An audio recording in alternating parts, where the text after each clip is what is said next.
The real estate reality show genre has become oversaturated. From the Selling Sunset series to the Buying Beverly Hills series, and now we have the Owning Manhattan series. They are basically running out of names for these shows. If I had to rank them, Owning Manhattan would be at the top. It has the perfect blend of a bit of drama and actually selling real estate. After years of being on Million Dollar Listing New York, Rand Serhant opens his own brokerage which has over 350 agents all trying to get a piece of that New York real estate. The first home that Rand is desperately trying to sell is a $250 million penthouse at Central Park Tower. The views are amazing and this apartment is so high up that helicopters fly below it. Who would be interested in such an apartment? An Asian billionaire family who run a tech company are the prospective buyers. And the first thing that came to my mind was Samsung because Kayla, the agent representing them, was speaking Korean, so I kind of joined the dots. Probably it was Samsung. But they pass on buying it, and Ryan calls in his top 5 agents to the penthouse and drops the bomb. First one to get it sold, and to bring a buyer where we get a deal done. You're going to get $10 million. Obviously, everyone wants to sell this penthouse and get a $10 million commission. I mean, who wouldn't? But it proves to be a difficult ask.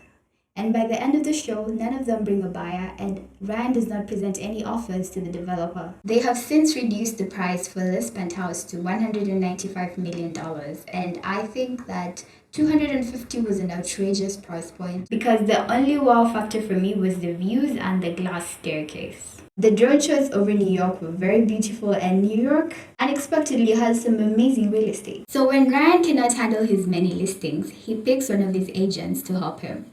And for this $22 million Jardim listing with a robotic garage, he had 2 picks, Niall or Chloe, but only one of them will join him. He chose Niall because Niall is experienced and a top producing agent. Chloe is new but aggressive and she wants to prove herself. Niall was overconfident going into the pitch because he had sold more than Chloe. And Chloe was very prepared. She researched the architect and the developer. Her ideas and research made her win the listing, but in the end, she did not manage to sell it. So maybe Niall was right. The important thing in all of this is selling the listing. Instead, Chloe was able to rent it to a famous rapper, Bad Bunny, for $150K per month, which was a record-breaking rental. Jardim ended up selling with another agent for $15 million. $5 million less than the asking price. Chloe contributes to most of the drama in the show. When her best friend Jade opens up to her about her husband cheating on her, Chloe makes it all about herself and does not empathize with Jade. She confronts Jordan at Jade's lunch party, and it all seemed a little bit fake. How do I know it's manufactured? Well, probably because all these confrontations happen during open houses and professional agents are too busy connecting and finding buyers rather than having confrontations. We watch these shows for the fabulous multi-million dollar homes and not for the fake manufactured drama between the agents. The new agents like Jonathan and Savannah have some beef going on. Jonathan does not want Savannah to join his team because she's inexperienced. He might be right because we see him closing a $2 million apartment, getting a $67,000 commission for Broome Street, and negotiating superbly on his own. But his sales also came because he was part of a team, so not entirely his. Jonathan is very condescending. He needs someone to punch so he can feel good and feed his ego. He seems to have confused confidence with arrogance.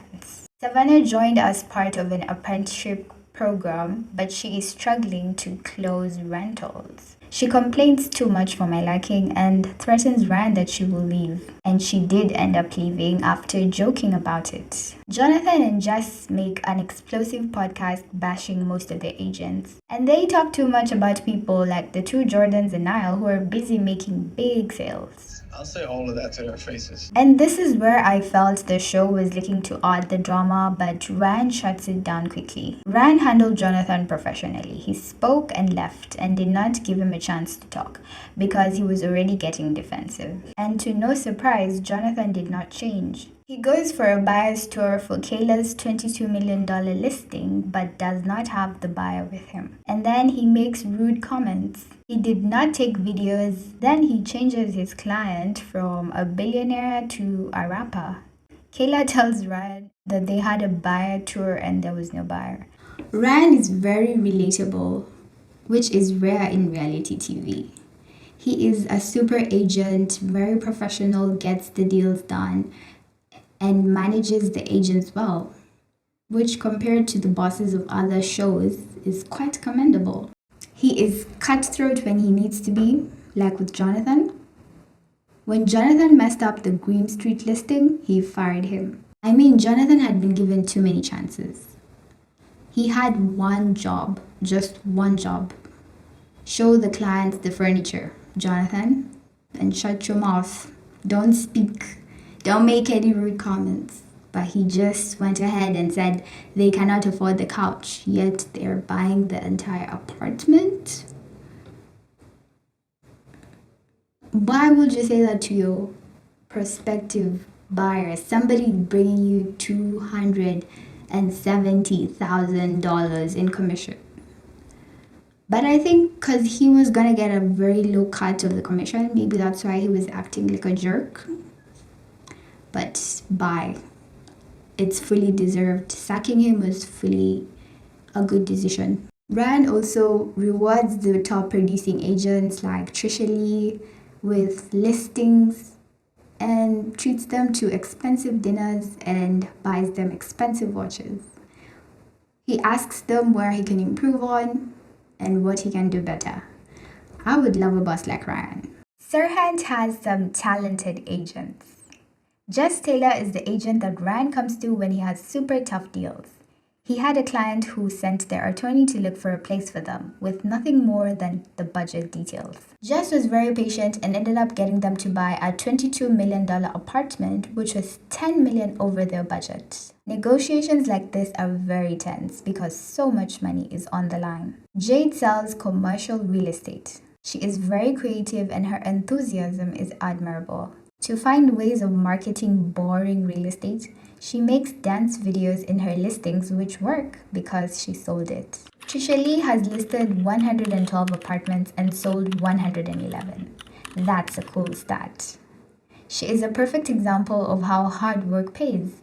Ryan gave her a test to sell Brooklyn Point apartments. Trisha Lee crushed it on Brooklyn Point and sold 3 units. And I understand why she was upset, because she was not among the 5 agents that Ryan called to Central Park Tower. She is definitely among or near the top 5 agents at Sirhan. Ryan awards her with a brownstone in Manhattan, which is her dream, getting listings in Manhattan.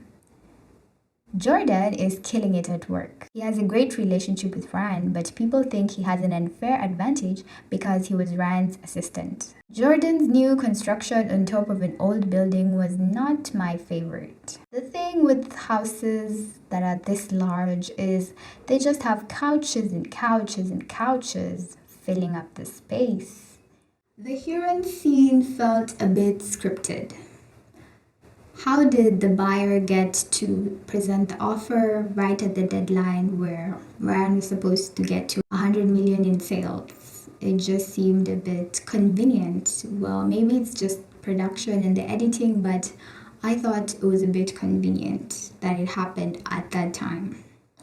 So Ryan gets an interesting new listing, which is the building that has the Succession penthouse, and it is worth over $300 million. And this is a big boost for him because the $250 million Central Park Tower penthouse is on the verge of collapsing. I hope Ryan Sirhan gets to be the #1 brokerage in New York.